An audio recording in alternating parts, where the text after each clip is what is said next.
It's so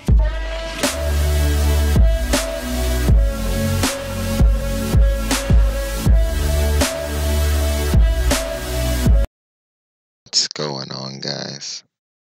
Double A Squad here, and oh my god, how much news just got dropped today with Game Informer's most recent article about the rise of Iron for Destiny.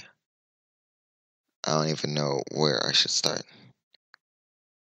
but I guess a good place as any is the video that they posted, which I will show you now. With Rise of Iron, there's a simple story. It is this Siva faction of Fallen have unearthed this horrible plague from long ago, and you have to help Lord Saladin seal it away for good, and in the process become an Iron Lord yourself. Saladin and the Iron Lords, we always knew had this sort of untapped potential. We wanted to explore it, so this was a perfect opportunity. The Iron Lords are a place where we can double down on the fantasy side. The thing that we knew we needed to deliver was more content. A new raid, new Crucible modes. I think the Plaguelands is a really special, open, large space. That feeling of nostalgia is a theme that we're playing with. And there's a lot of stuff we've only hinted at. Players are hungry for more content, so we're more than happy to keep giving them that stuff. We've got a lot of great stories still to tell.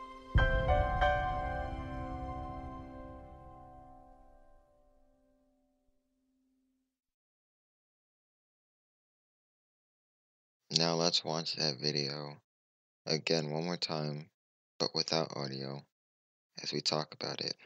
So, as you start the video, there's nothing new, at the very beginning at least. It's just Drags coming in and him talking about what's happening in Rise of Iron. Then, you see Siva. You see somebody walk up to Siva, seem like they're in fast forward. And if you look at it, you think, what could that be? What could that Siva tech that we know is Siva, because it's red and it's cut a hole in the wall, should I say. It sort of looks like an entrance to something. See, in my last video of my thoughts on Rise of Iron, I mentioned a quarterwork style kind of area in the Plaguelands that we see come into the Rise of Iron. Then they show us a bunch of like cinematic type looks at what I assume to be Fellwinter's Peak from what we saw in previous trailers. Wait, and then you see, okay, that caught me off guard. For one, we have the Kavasta shooting a Splicer High Servitor, which that is okay. And in the corner you see where it says a public event style thing, it says survive the Archon Forge. The Game Informer stated it was an arena type thing, but it looks more like a public event. I would assume it's in the Plaguelands, because if you watch as the thing opened, I'll replay it again here. If you watch as the thing opened, the little hatch, kind of like PoE style, where it reveals the boss, you see the same thing as you saw in that little area when he was walking up to the hole in the wall. Then you see a sort of hake infused with Siva pulse rifle that has a cool looking sight with a red skin. Maybe that's the armaments that were talked about in the Game Informer article, but I'll get to that a little later. But you also see a new game mode in Crucible that we'll also talk about later, but yeah. Then you see nothing new. You have the Cosmodrome. They're looking around at the snowy Cosmodrome. And then, out of nowhere, we see the Relic Hammer. And there's a Warlock cutting up the Splicer Vandal with the Relic Hammer. It seems to be doing like 300 damage, and then it ends. You see them walking up into like a flyer, and then it ends.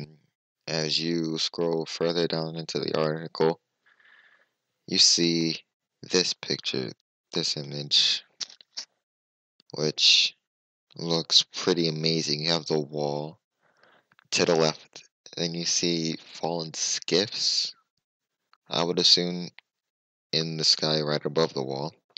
Obviously snowing. You have a green tint below the very bottom below the wall, which I would assume symbolizes the Plaguelands. Then you see very vaguely that spiky thing in the back. I believe that's what the raid's gonna be, where the raid's gonna be.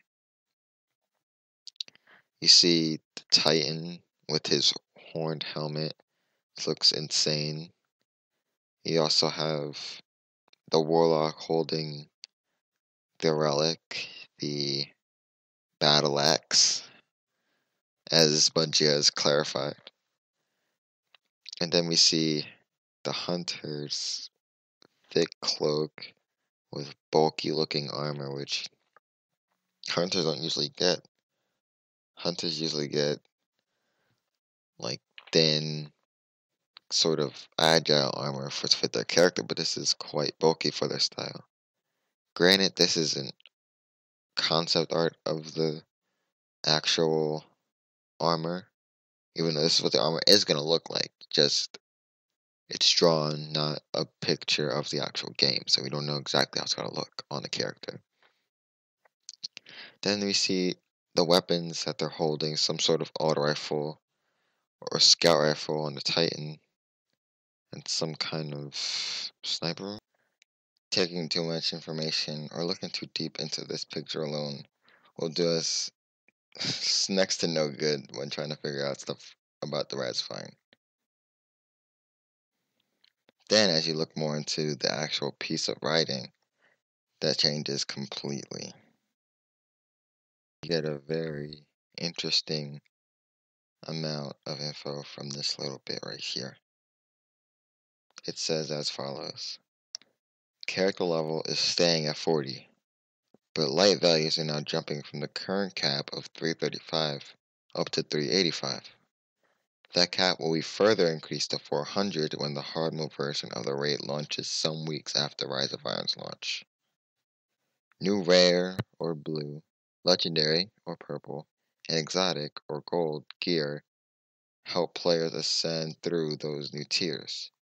And new systems, as we observed it from item drops, appear to be similar to what has been in the game for some time now. Now I know that last little bit was a little bit jumbled up, but it's pretty much saying that the loot system now is not changing. Furthermore, it goes on to say a new Rise of Iron record book now tracks your progress through the entirety of the expansion, echoing similar systems that we used for last year's SRL events, or the more recent Moments of Triumphs for Year 2. This record book has discrete tasks to be completed throughout the Rise of Iron content, and completing these tasks adds your overall percentage completion of the record book. Reach designated percentage points, and you gain new armor, emblems, and more.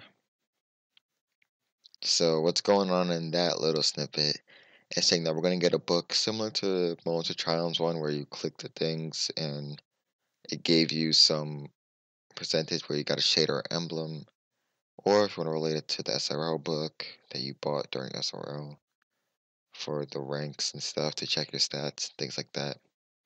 We're gonna have something like that, but that'll last us throughout the expansion.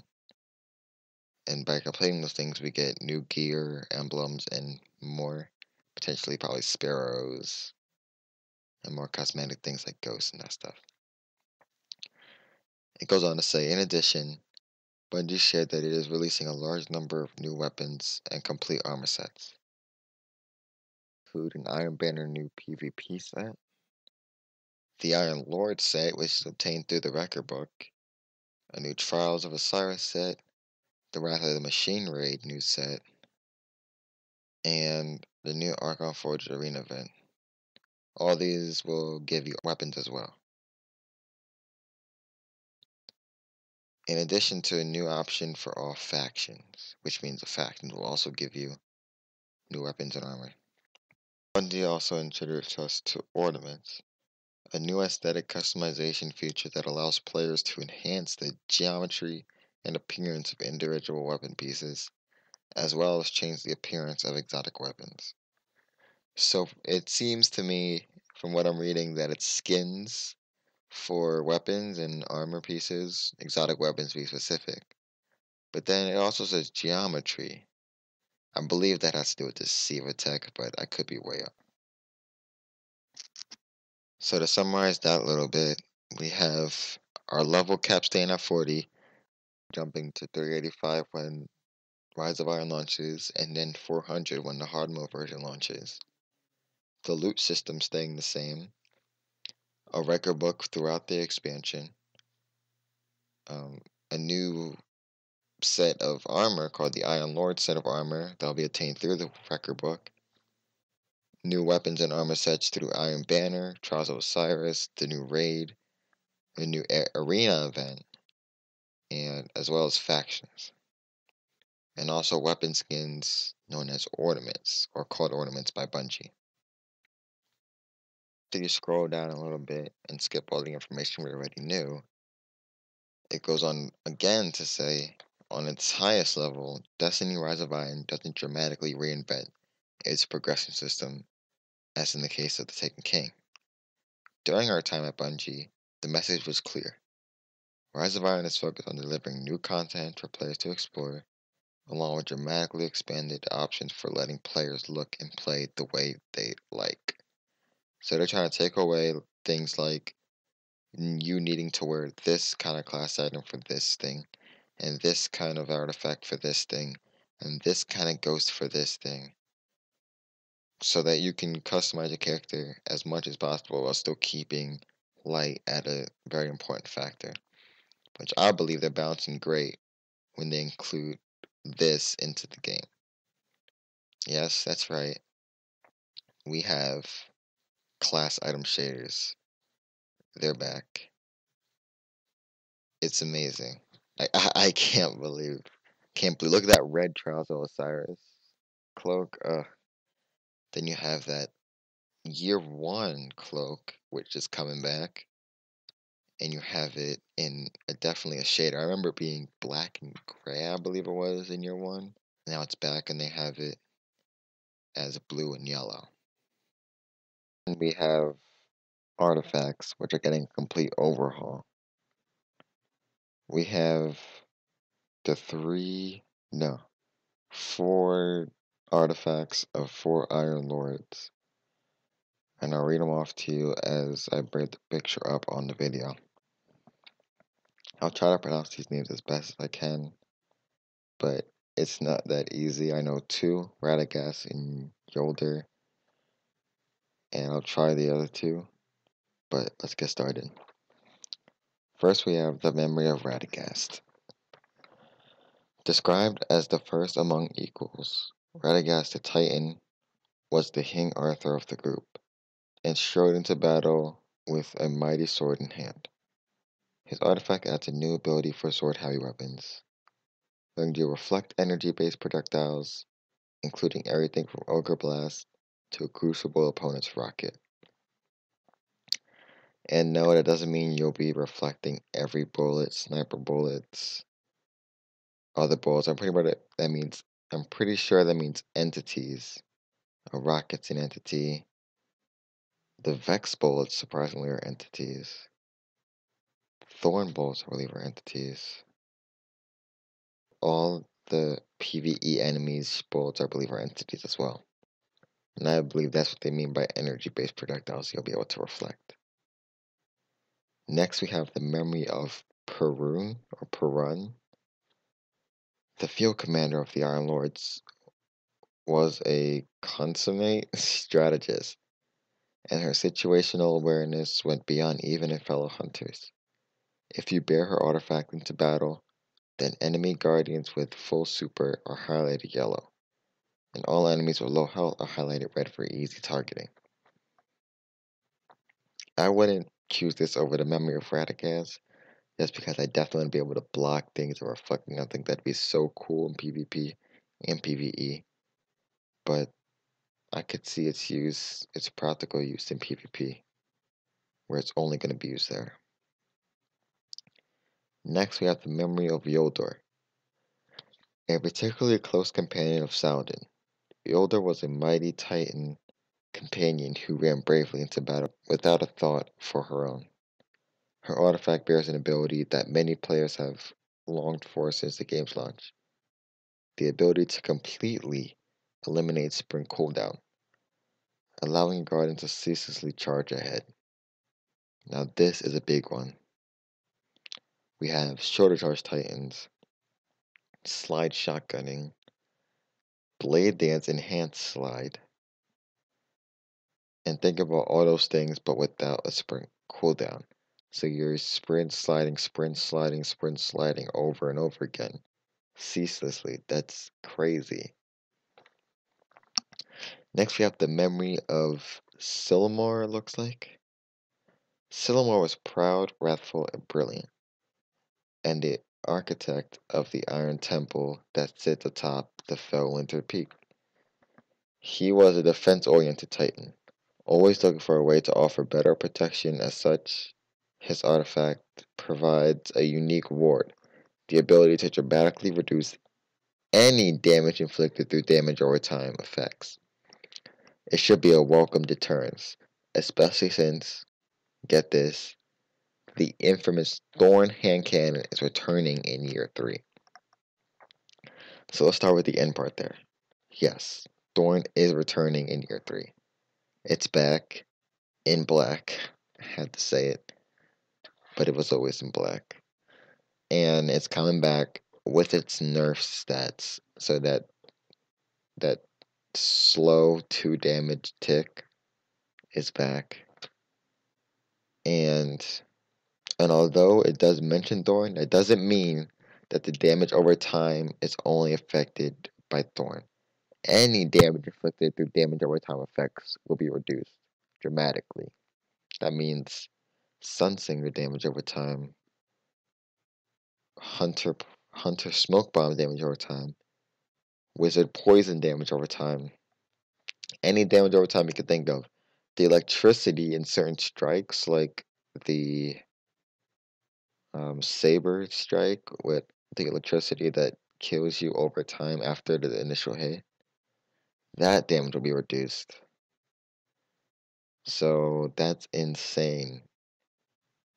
That's an insane occurrence for that to happen. That's an insane thing indeed. Well, that's going to wrap it up for us today. I'm going to talk more about PvP in the next video. I know I said I was going to talk about the new game mode, but I thought I should save that for tomorrow's video. But for now, thank you guys a lot for watching. This has been AA Squad. Don't forget to check us out on Twitch, twitch.tv/AA Squad. We also have Facebook, Twitter, Instagram, also AA Squad. Again, thanks for watching. Don't forget to like, comment, subscribe, and make sure to keep it crispy. Bye-bye now.